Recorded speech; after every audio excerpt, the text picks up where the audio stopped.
ඉතින් ඔයාලට ඔන්න හුඟ දවසකට පස්සේ තමයි මම වීඩියෝ එකක් අරගෙන එන්නේ. මොකද මම සහ අපේ ගෙදර කට්ටිය අසනීප වෙලා හිටියා දැන් සති කීපයක් තිස්සේ. ඉතින් ඔන්න අද වීඩියෝ එකෙන් මම පෙන්නන්නේ මම ගෙදර පහුගිය දවස්වල කරපු අලුත් වෙනස්කම් කීපයක්. මේ තියෙන්නේ අපේ පවුඩර් රූම්. ලංකාවට නම් මේක ටිකක් අලුත් දෙයක් වෙන්න පුළුවන්.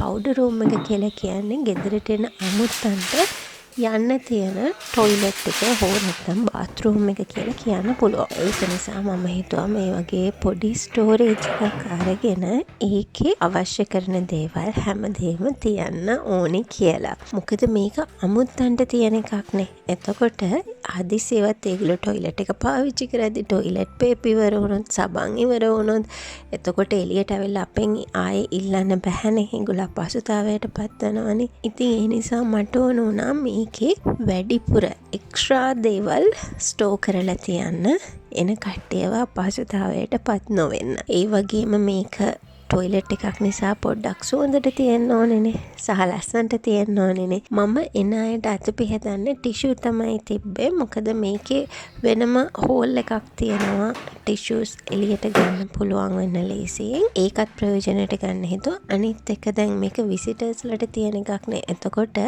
ටවල් එකක් හෝ හෑන්ඩ් ටවල් එකක් හෝ ඊට සමාන දෙයක් තිබ්බොත් එහෙම හැමෝම එකම එක පාවිච්චි කරන්න කැමති නැහැනේ. තව චුට්ටක් උඩට මෙතන සෙන්ටර් කරන්න. ආවෝ කොහොම මේ පැත්තට මේක. උස වෙන්නේ නැද්ද? නෑ. එහෙම තමයි මං හිතන්නේ. සෙන්ටර් එන්න ටේප් එක. ඔය හිතන්නේ පූස පිටිපස්සට එන්න ඕන කියලා. මම හිතේ මෙතනට එන්නේ නැති. හොඳයි ඉතින් ඒක පේන්නේ නැති හින්දා මේ එනදී මේක පැත්තෙන් එල්ලන්න.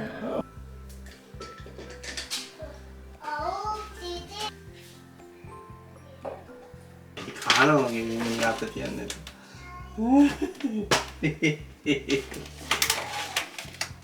තමයි මට තේරෙන්නේ මොකද වෙන්නේ පොඩ්ඩක් ඉදිරියට ලඟ. හොඳයි ඔයාලට. ආයේ මට කියන්න බෑ. යකෝ ඒක මට විතරයි කේන්ති යන්න. සාදාන්න කන්දරන්නේ කොහොමද? මොකද මම ඉන්නේ මම කේන්ති ගියාම මොකද වෙන්නේ? ඈ? ඉන්නකෝ.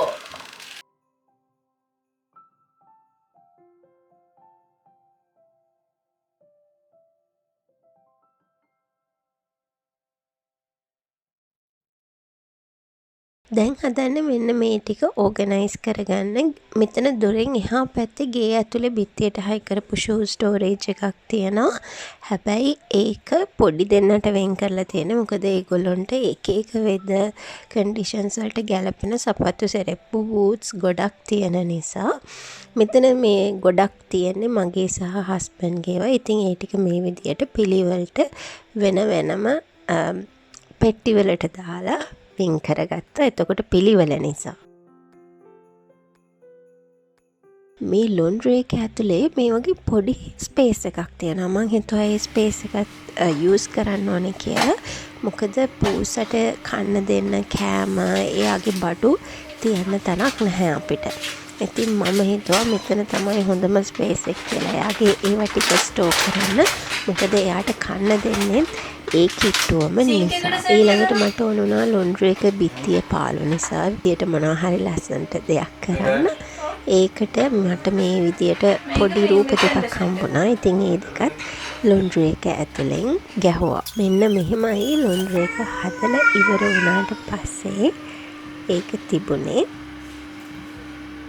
ඔන්න දැන් හදන්නේ පොඩි අයගේ කාමරේ ඩෙකොරේට් කරන්න. ලොකු දෙන්නා ඉන්නේ එක කාමරයක් ෂෙයා කරගෙනනේ. ඉතින් මට ඕන වුණා ඒගොල්ලොන්ගේ පිද්දි ටිකක් පොඩි අයට ගැලපෙන විදිහට ලස්සන කරන්න. මොකද ඒ කාමරේ හරි පාළු නිසා. එක එක දේවල් එල්ලන්නත් මම වැඩි කැමති නැහැ. මොකද මේගොල්ලෝ දඟලලා ඕක ඇඟට පෙරලා ගන්න පුළුවන් නිසා මම එහෙම කලින් එකපාරක් වෝල් ආර්ට් 3ක් එල්ලුවා. 3ම බිම දැම්මා. ඉතින් ඒක ටිකක් භයානක නිසා මං හිතුවා වෝල් පේපර් එකකින් කාමරේ ලස්සන කරන්න ඕනේ කියලා. මේකත් එක කැපෙනවා හොඳේ. ඔයත් එක බෑනේ යන්නේ. ඔයනේ අද්ද ගොස්සන් ඉන්න එක කිචි කවන්නනේ කිචි කවන්න කියලා අද්ද ගොස්සන් ඉන්නකොට තරන්නේ ඉතින්. හිටු බා. ලස්සනයිද? ඈ? හොඳයිද? එපා පුතේ ඔයාට 20 කීය. ෂනුල් හොඳයිද? පුතා ආසන පුතාට ලස්සන නැද්ද? අක්කට නම් ලස්සනයි කිව්වා.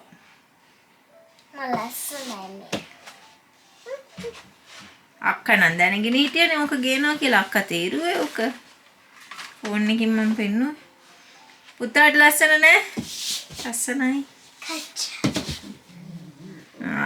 දැන් ඉතින් කැච් කර ඉන්න බෑ. හොඳේ රැට දොයිය ගන්න කිව්වම හොඳේ. ඔන්න ඔහොම තමයි වැඩේ කරලා ඉවර වුණාට පස්සේ බිත්තිය පෙනුනේ. ඊළඟට මෙන්න මෙතන ස්පේස් එකේ මම තියන්නේ සාමාන්‍යයෙන් එයාලගේ නැපීස්. මොකද පුතාට තාම රැට නැපි අඳනවා. පුංචි දෝනි කොහොමද දවසම නැපි අඳලා ඉන්නේ. ඉතින් ඒ නිසා අපේ ගෙදර පොඩ්ඩක් නැපි යූසේජ් එක වැඩි. ඉතින් ඒවා කැත නැතුව එළියට පේන්න ලේසියෙන් ගන්න පුළුවන් විදියට ස්ටෝ කරන්න මට ඕන වුණා. ඒකට මේ විදියට නවන්න පුළුවන්. එහෙම නැත්නම් කොලැප්සිබල් බොක්සස් අරගෙන ඒවල මම දෙන්නගේ නැපීස් වෙන වෙනම ස්ටෝ කරා. ඉතින් ඔන්න මෙතන මට ඕන වුණා පොඩි මිරර් එකක් ඒගොල්ලන්ට දෙන්න. මොකද ඒගොල්ලන්ට බාත්රූම් එකේ මිරර් එකට උස මදි නිසා. මොකද දුව එහෙම එයාගේ ගවුම් ඇඳහම උසලා සිංක් එක උඩ හිටවන්න කියනවා එයාගේ ගවුමේ ලස්සන බලන්න. ඉතින් මට ඕන වුණා ඒගොල්ලන්ට සේ මිරර් එකක් දෙන්න. ඉතින් මේ කියන්නේ මේකට හැලෙලා ඉන්නකොට අවුරුද්ද වැඩි හරියක් සීතලයි. ඉතින් එතකොට මේක නැතුවම බැරි දෙයක්. ඉතින් මම ඒ දෙන්නට ගැලපෙන විදියට ලස්සන ක්විල් කවර්ස් වගේක් මේ තියෙන්නේ ඒවා. මේ තියෙන්නේ යාළගේ ඇඳුම් කබඩ් එක. මේ කබඩ් එකේ එක පැත්තක් ලොකු දෝනෙට, එක පැත්තක් පුතාට දීලා තියෙන්නේ. දැන් ඕනම කාමරයක ගත්තාම දොර ඇරෙන තැන පිටිපස්සේ ලොකු ස්පේස් එකක් ඉතුරු වෙනවනේ පාවිච්චි කරන්න බැරි. ඉතින් මට හිතුණා මේ ස්පේස් එක සොක්ස් වලට පාවිච්චි කරන්න ඕනි කියලා. ඒ වගේම මෙයාලට රැට නිදි කරවන්න පොඩි උපක්‍රමයක් විදියට මම නයිට් ලයිට් එකක් ගත්තා. මේ වගේ ප්‍රොජෙක්ටර් නයිට් ලයිට් එකක්. ඔන්න දැන් එයාලගේ කාමරේ හදලා ඉවරයි. මෙන්න මෙහෙම තමයි එයාලගේ කාමරේ හදලා ඉවර වුණාට පස්සේ ඒකේ පෙනුම. එහෙනම් ඉතින් අදට ගිහින් එන්නම්. ආයෙ දවසක ඔයාලව හම්බෙන්න එන්නම්. ආදරේ හැමෝටම.